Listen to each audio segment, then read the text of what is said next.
Hello to all judicial aspirants.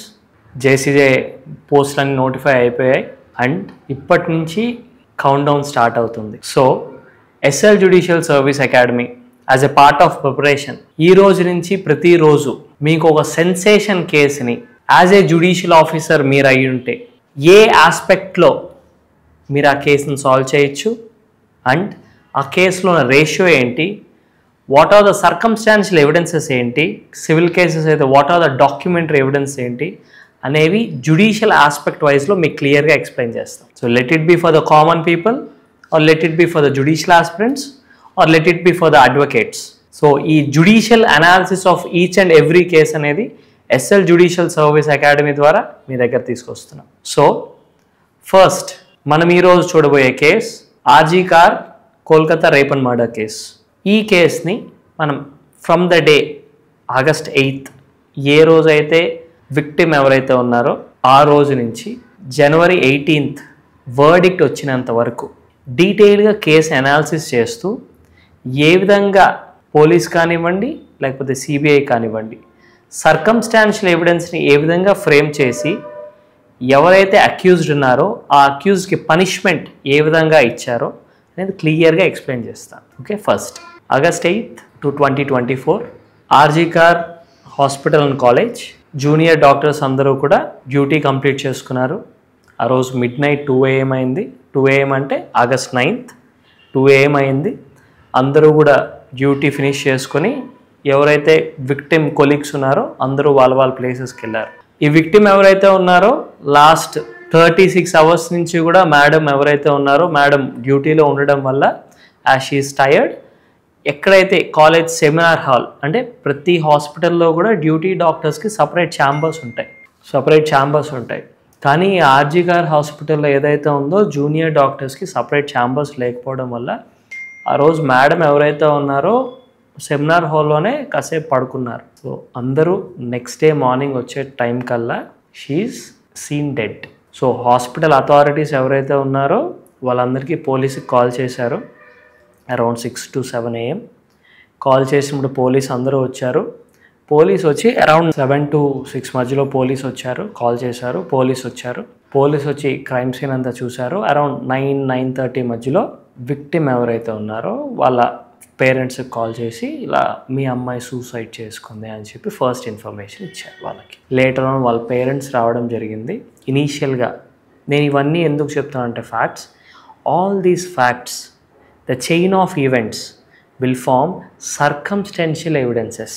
So facts అనేవి criminal కేసులో chain of events చేసుకోవడం చాలా ఇంపార్టెంట్ సర్కమ్స్టాన్షియల్ ఎవిడెన్స్కి. సో కాబట్టి కాల్ చేశారు, ఇనీషియల్గా సూసైడ్ అన్నారు.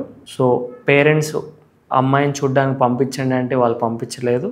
సో వీళ్ళు ఏం చేశారంటే at the request of the parents ఫాదర్ని లోపలికి పంపించడం జరిగింది. ఫాదర్ తను విక్టిమ్ ఎవరైతే ఉన్నారో బాడీని ఫోటో అనేది తీసుకొని వాళ్ళ రిలేటివ్స్కి పంపించడం జరిగింది. ఇప్పుడు వాళ్ళ రిలేటివ్స్కి పంపించిన తర్వాత what they have observed is కంటిలో గ్లాస్ పీసెస్, మొహం పైన కాట్లు అండ్ అదర్ ఇంజురీస్. తన లెగ్స్ ఏవైతే ఉన్నాయో those were spread 90 degrees and she is semi nude. So ఇవన్నీ పరిగణలోకి తీసుకొని what the relatives have said is it seems to be a rape and murder case. So ఇది ఎప్పుడైతే మీడియాలో అంత ఇదైందో so then they have changed everything to as it is a rape and murder కేస్లా మార్చారు పోలీస్. ఓకే, జనరల్గా what are the duties of the police initially once they detect a crime అంటే ఒక క్రైమ్ డిటెక్ట్ చేసిన తర్వాత police once duty ఏంటంటే to protect that crime scene. కానీ ఈ కేసులో ఏది జరిగిందంటే they have not taken any those steps. ఎటువంటి మెజర్స్ స్టెప్స్ అనేవి ఆ క్రైమ్ సీన్ని ప్రొటెక్ట్ చేయడానికి వీళ్ళు తీసుకోలేదు. మీరు లైక్ మీడియాలో వచ్చిన వన్ ఆఫ్ ద పోస్టర్ మీరు చూసుంటే క్రైమ్ సీన్ చూడడానికి లైక్ అందరూ స్టాఫ్ కానివ్వండి అదర్ పీపుల్ కానివ్వండి అవుట్ సైడర్స్ కానివ్వండి everyone were allowed inside to see the crime scene. So అది ఆల్రెడీ మీడియాలో ఉంది, you can also see that. So they have not taken any steps to protect the crime scene. And later on మీరు గమనిస్తే after the due protest from the doctors కానివ్వండి, doctors associations కానివ్వండి, students కానివ్వండి, junior doctors protest తర్వాత ఏం జరిగింది, because the police have failed to protect the crime scene and investigation delay చేస్తూ ఉండడంతో what they have done is they have transferred the case to CBI on the orders of high court on August 15. తర్వాత August 18 నాడు supreme court suo motu ఈ case తీసుకోవడం start చేసింది. That is other thing. So ఇప్పుడు కేసు సిబిఐకి ట్రాన్స్ఫర్ అయిన తర్వాత what are the developments they have made. CBI ఎప్పుడైతే క్రైమ్ సీన్ మొత్తం చూసిందో first the CBI have confirmed that complete crime scene ఏదైతే ఉందో అది కంటామినేట్ అయిపోయింది. సో కంటామినేట్ అంటే ఏంటంటే ఏది కూడా ప్రాపర్గా లేదు, క్రైమ్ సీన్ మొత్తం మార్చబడింది. సో క్రైమ్ సీన్ ఎలా మార్చారు, after this rape and murder case August 12 నాడు ఎవరైతే ఈ కాలేజ్ డీన్ సందీప్ ఉన్నారో, సందీప్ ఆ సెమినార్ ఎక్కడైతే క్రైమ్ సీన్ జరిగిందో ఆ సెమినార్ హాల్ రెనోవేషన్కి ఆర్డర్స్ ఇచ్చారు. సో ఆ సెమినార్ హాల్ రెనోవేషన్ జరిగింది. సో ఇక్కడ ట్యాంపరింగ్ అనేది ప్లేస్ అయింది according to the court which has given the verdict on January 19th. And next contamination జరిగింది తర్వాత సిబిఐ ఫర్దర్గా సర్చ్ చేయడంతో they have found a Bluetooth device and ఏవైతే సీసీటీవీ ఫుటేజెస్ ఉన్నాయో అవన్నీ కూడా చెక్ చేశారు. చెక్ చేయగా what they have found is Sandeep Roy అనే ఒక సివిక్ సర్వీస్ వాలంటీర్ ఎవరైతే ఉన్నారో ఇతను 4 AM హాస్పిటల్లోకి ఎంటర్ అవ్వడం అలాంగ్ విత్ ద బ్లూటూత్, 4:30 AM-కి 4:32 AM-కి బయటికి వెళ్ళడం వితౌట్ ద బ్లూటూత్ గమనించారు. సో ఇనీషియల్గా ప్రైమ్ సస్పెక్ట్స్ ఎవరైతే ఉన్నారో వాళ్ళందరినీ ఇన్వెస్టిగేట్ చేస్తారు కాబట్టి ఈ ప్రైమ్ సస్పెక్ట్స్ ఎవరైతే ఉన్నారో అందరినీ కూడా పోలీస్ స్టేషన్ తీసుకెళ్ళడం జరిగింది. ఈ సందీప్ రాయ్ని కూడా తీసుకెళ్ళడం జరిగింది. అండ్ ఇక్కడ ఫస్ట్ సిబిఐ వాళ్ళు చేసింది ఏంటంటే ప్రతి ఒక్కరి దగ్గర నుంచి ఫోన్స్ అనేవి కన్ఫెస్కేట్ తీసుకొని వాళ్ళ దగ్గర పెట్టుకొని వీళ్ళ దగ్గర బ్లూటూత్ ఏదైతే ఉందో దే హ్యావ్ ట్రై టు పేర్ దేనికి అవుతుందా ఏ మొబైల్స్కి అవుతుందా అని చెక్ చేశారు. సో ఇక్కడ జరిగింది ఏంటంటే ఈ సందీప్ రాయ్ మొబైల్కి ఇన్స్టెంట్గా ఈ బ్లూటూత్ ఏదైతే ఉందో అది పేర్ అయింది. So this is the very first circumstantial evidence. Okay. And next thing మీకు డౌట్ రావచ్చు, who is this civic service volunteer. Civic service volunteer ఎవరంటే రీసెంట్గా కలకత్తాలో మమతా బెనర్జీ గారు పోలీస్కి హెల్ప్ చేయడానికి గాను, అంటే పోలీస్లానే కానీ పోలీస్కి హెల్ప్ చేసేటట్టుగా ఏదర్ ఫర్ ఇన్ఫర్మేషన్ ఇవ్వడానికి కానివ్వండి, హాస్పిటల్స్ తీసుకెళ్ళడానికి కానివ్వండి, పోలీస్ డ్యూటీలో హెల్ప్ చేయడానికి కానివ్వండి, ఇలా సివిక్ సర్వీస్ వాలంటీర్స్ని ఫర్ రెమ్యూనరేషన్ ఆఫ్ 12,000 అపాయింట్ చేసుకోవడం జరిగింది. సో ఇతను లైక్ 3 years బ్యాక్ ఈ ఆర్జే కార్ హాస్పిటల్ ఏదైతే ఉందో అక్కడ చెక్ పోస్ట్ దగ్గర ఇతను అపాయింట్ చేశారు. సో కాబట్టి ఇతను ఆ హాస్పిటల్లో ఎవరైతే ఉన్నారో అందరితోనూ ర్యాపో అనేది బాగా బిల్డ్ చేసుకున్నారు. ఏ డిపార్ట్మెంట్లోకి వెళ్ళినా ఎక్కడికి వెళ్ళినా ఎవరు అడిగేవారు కాదు. సో ఇతను ఇంకోటి ఏంటంటే ఇతని అదర్ డీటెయిల్స్, ఇతనికి బాక్సింగ్ వచ్చు అండ్ ఆల్రెడీ ఇతనికి 4 marriages అయ్యాయి. 4 marriagesలో 3 marriages ఏవైతే ఉన్నాయో ఇతని క్రూయల్టీ వల్ల డివోర్స్ ఇవ్వడం జరిగింది. 4th wife ఎవరైతే ఉన్నారో డ్యూ టు క్యాన్సర్ చనిపోయారు. తరువాత this is all about Sandeep Roy. Next this is all about Sanjay Roy. Next సబ్సీక్వెంట్గా September 12 నాడు ఆ RJ Kar hospital and college dean ఎవరైతే ఉన్నారో సందీప్ అతన్ని అరెస్ట్ చేయడం జరిగింది. ఇనీషియల్గా అందరూ ఏమనుకున్నారంటే he is also involved in the crime, so కాబట్టి ఇతన్ని అరెస్ట్ చేస్తున్నారు అనుకున్నారు. కానీ later CBI has confirmed that financial irregularities ఏవైతే ఉన్నాయో దానికోసం ఇతన్ని అరెస్ట్ చేస్తున్నాం అని చెప్పి కన్ఫర్మ్ చేశారు. సందీప్తో పాటుగా అభిజిత్ మొండల్ అనే ఒక పోలీస్ ఆఫీసర్ని కూడా సిబిఐ అరెస్ట్ చేశారు. ఇతన్ని దేనికి అరెస్ట్ చేశారంటే ఫర్ ట్యాంపరింగ్ ఆఫ్ ఎవిడెన్స్. ఎక్కడైతే వీళ్ళు క్రైమ్ సీన్ని ప్రొటెక్ట్ చేయాలో ప్రొటెక్ట్ చేయకపోవడం, ప్లస్ అందరినీ అక్కడికి అలో చేయడం అండ్ ఎవిడెన్స్ ఏవైతే ఉన్నాయో వాటిని ప్రాపర్ ప్రైమరీ ఎవిడెన్స్ని కస్టడీలోకి తీసుకోకపోవడం, ఈ ఛార్జెస్ అన్నిటి మీదుగా అభిజిత్ మోండల్ని కూడా అరెస్ట్ చేశారు. అరెస్ట్ చేసి with the permission of the court they have conducted లై డిటెక్టింగ్ టెస్ట్. ఇక్కడ వన్ స్మాల్ ట్విస్ట్ ఏం జరిగిందంటే will talk this at the later, లాస్ట్లో మాట్లాడుకుందాం ఈ లై డిటెక్టింగ్ టెస్ట్లో ఏం జరిగిందనే దాని ఎంత తీసుకున్నా కూడా CBI has framed charges everything. Sanjay Roy అతను సీసీ కెమెరా ఫుటేజ్ దగ్గర నుంచి అతను ఏదైతే స్పర్మ్ దగ్గర నుంచి, తర్వాత ఇంజురీస్ దగ్గర నుంచి మొత్తం ఆయన తనను తానుగా కన్ఫెస్కేట్ చేసింది, తర్వాత వీళ్ళకు దొరికిన సర్కమ్స్టాన్షియల్ ఎవిడెన్సెస్, వీటన్నిటి ద్వారా they have framed charges against him and January 18th the verdict had come. Okay, ఇప్పుడు now will discuss the lie detecting part.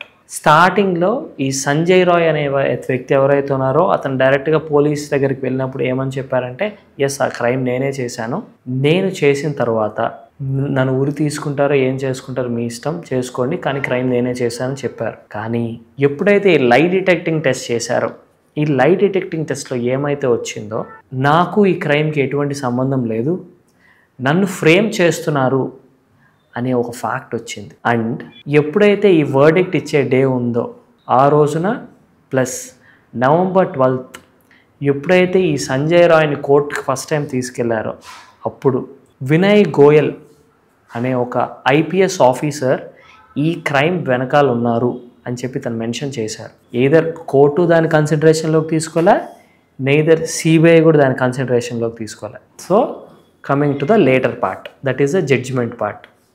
So court what it had considered is it is not a rarest of the rarest case. So అతనికి BNS section ప్రకారం section 64, section 66, section 101 వీటి కింద they have awarded him life imprisonment. సరే, okay, life imprisonment ఇచ్చారు. Why is it not considered as rarest of the rarest case? What the court has given inputs ఏమిచ్చిందంటే, మాకు ఏ విధంగానూ Sanjay Roy imprisonment తర్వాత కూడా మారడు అని మాకు అనిపించలేదు. ఇఫ్ CBI కనుక ప్రూవ్ చేయగలిగితే ఇతను ఎంత శిక్ష వేసినా ఇతనికి తక్కువే, ఇతను మారడు అని CBI ప్రూవ్ చేయగలిగితే then the court will be able to give him death penalty అని చెప్పినప్పుడు, because CBI has failed to prove it, they have awarded him life imprisonment. మీరు ఇప్పుడు కూడా లేటెస్ట్గా ఎవరైతే విక్టిమ్ ఉన్నారో వాళ్ళ ఫాదర్ ఒక స్టేట్మెంట్ ఇచ్చారు. ఏంటంటే, ఎస్ పడింది, we are happy for the verdict whatever we got, కానీ ఒక వ్యక్తి మా కూతురుని చూశారు మీరు, ఎన్ని ఇంజురీస్ అయ్యాయో, 16 external injuries and 9 internal injuries అయ్యాయి. కేవలం ఒక్క వ్యక్తి ఇదంతా చేయగలిగాడంటే మేము నమ్మట్లేదు, ఖచ్చితంగా దీంట్లో ఎవరో ఒకరు ఉన్నారు అని చెప్పి ఆయన చెప్పారు. ఈ డౌట్ని కానివ్వండి ఏది కానీ CBI కన్సిడరేషన్లోకి తీసుకోలే, నెయిదర్ ద కోర్ట్ ఆల్సో కన్సిడరేషన్లోకి తీసుకోకుండా తీసుకున్నారు. ఇప్పుడు నౌ వీ విల్ డిస్కస్ ఈ మిస్సింగ్ చైన్స్ ఏవైతే ఉన్నాయో వాటిని ఏ విధంగా CBI ఇన్ కేస్ కన్సిడరేషన్లోకి తీసుకొని ఉంటే how the case would have gone. ఒకటి, ఫస్ట్ కన్ఫెషన్, అక్యూజ్డ్ కన్ఫెషన్ అనేది స్టార్టింగ్లో పోలీస్ అనేది రికార్డ్ చేస్తారు. Later accused in front of the magistrate ఏదైతే కన్ఫెషన్ ఇస్తాడో that is considered to be valid. Confession before a police officer cannot be considered as an evidence, whereas confession before a magistrate can be considered as an evidence. ఎప్పుడైతే Sanjay Roy confession ఇచ్చాడో that in front of magistrate, either it can be written or oral, confession ఇచ్చాడో the judge should have considered it. Otherwise the CBI should have considered it and investigated on that point. ఈ point మీద investigation చేసి ఉండొచ్చు, కానీ investigation జరగలేదు. ఆ point మీద జరిగి ఉంటే ఖచ్చితంగా we would have found another verdict in the same case.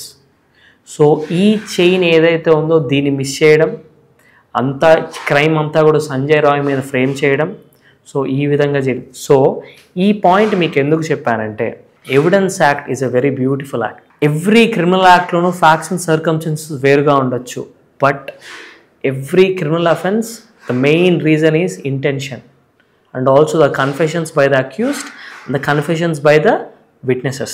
So chain of events లో ఆ రేప్ జరిగిన విధానం కానివ్వండి, Sanjay Roy in front of the magistrate ఇచ్చిన కన్ఫెషన్ని నాట్ కన్సిడరేషన్లోకి తీసుకోకపోవడం కానివ్వండి, ఇవన్నీ మిస్ అవ్వడం వల్ల వర్డిక్ట్ అనేది probably it is not right. So that is my view on this case. మీరు ఏమనుకుంటున్నారో ప్లీజ్ డూ కమెంట్ ఆన్.